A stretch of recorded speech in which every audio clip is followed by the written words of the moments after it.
মাজারে হামলা হচ্ছে, মাজার আক্রান্ত হচ্ছে। এখন আমরা মুসলিম ধর্মের মানুষ, পৃথিবীর সকল ধর্মের প্রতি আমাদের শ্রদ্ধা আছে, সম্মান আছে।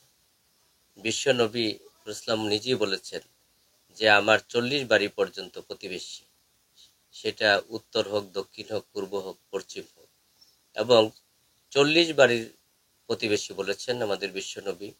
এবং এই 40 বাড়ির ভিতরে যদি অমুসলিমও হয়, তাদের প্রতি আমাদের পূর্ণ শ্রদ্ধা থাকতে হবে এবং সম্মান থাকতে হবে, তাদেরকে সেফটি দেওয়ার দায়িত্ব হবে আমাদের, যারা সংখ্যাগরিষ্ঠতা থাকে।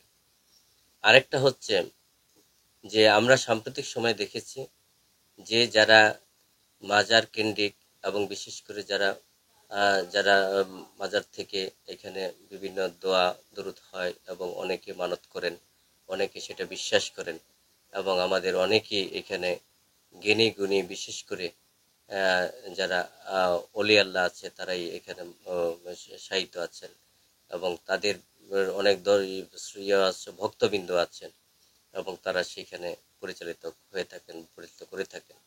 কিন্তু কোনো সম্প্রদায়কে বা কোনো গোষ্ঠীকে অপমান করা, অপদস্থ করা, তাদের উপর হামলা করা এবং তাদেরকে নির্যাতন করা, যা সম্পূর্ণ ফৌজদারি অপরাধের শামিল। আরেকটা হচ্ছে দেখেন ধর্মীয়ভাবে এটা ধর্মীয় আঘাত, এবং বিশেষ করে যারা এই ঘটনাগুলো ঘটেছেন বা ঘটিয়ে যাচ্ছেন। সর্বশেষ আমরা যেটা দেখেছি, আপনারা মিডিয়ার মাধ্যমে দেখেছেন, আমরাও দেখেছি যে একজন পীর সাহেব উনি মৃত্যুবরণ করেছেন। উনি যদি কোনো কথাবার্তা কোনো কিছু বলে থাকেন, সেটা মৃত্যুর পরে সেটা তার আর কিছু থাকে না।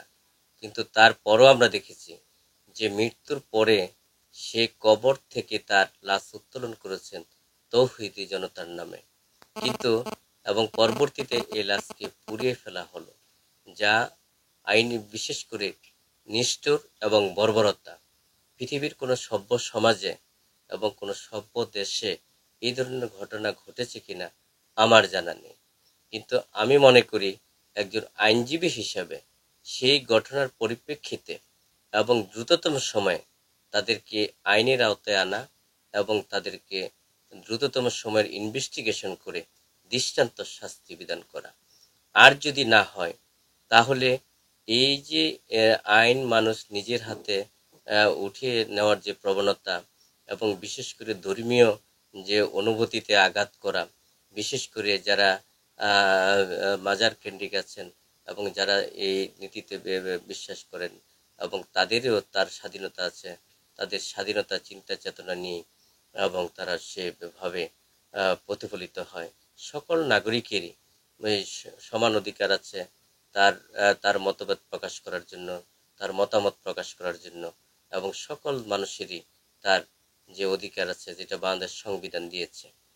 তো সেই কারণেই যদি কারো স্বাধীনতার উপরে, তার মতভেদের উপরে যদি আক্রমণ করা হয়, আক্রান্ত হয়, তাহলে সেটা ফৌজদারি অপরাধ বলে আমি মনে করি। এই যে ঘটনাটা ঘটেছে, পৃথিবীর কোনো সভ্য দেশে এবং সভ্য জাতি এই ধরনের ঘটনা করতে পারে কিনা বা হতে পারে কিনা আমার সেটা জানা নাই। কিন্তু এই ঘটনার মধ্য দিয়ে প্রমাণিত হয় যে আমাদের আইন সমাজ একেবারেই, বিশেষ করে আইন শৃঙ্খলার তলানিতে একবারে সেটা বোঝা যাচ্ছে। এবং যেখানে এই তৌহিদি জনতার নামে যে ঘটনাটা ঘটিয়েছে, এর দৃষ্টান্তমূলক আজকে আমরা শাস্তি চাচ্ছি। আরেকটা হচ্ছে এই ঘটনার মধ্য দিয়ে আজকে মানুষের বিবেককে নাড়িয়ে দিয়েছে, মানুষের হৃদয়কে স্পন্দন করেছে। আজকে মানুষ হতবাক হয়ে গেছে যে এই ধরনের একটা ঘটনা ঘটতে পারে, মানুষ কখনো এটা চিন্তাও করেনি। এবং সেটা চিন্তা এবং সেখানে মানুষ ভাবতে অবাক লাগে যে কিভাবে একজন মানুষ একটা মৃত মানুষকে কবর থেকে বের করে এনে এবং তাকে সে পুড়িয়ে ফেলা হতে পারে, যেটা আজকে বিশেষ করে আদিকালও বা সেই যুগও আমরা দেখি না এই ধরনের ঘটনা ঘটতে। আজকে এই পরিস্থিতিতে আমরা বাংলাদেশে অবস্থান করে যাচ্ছি।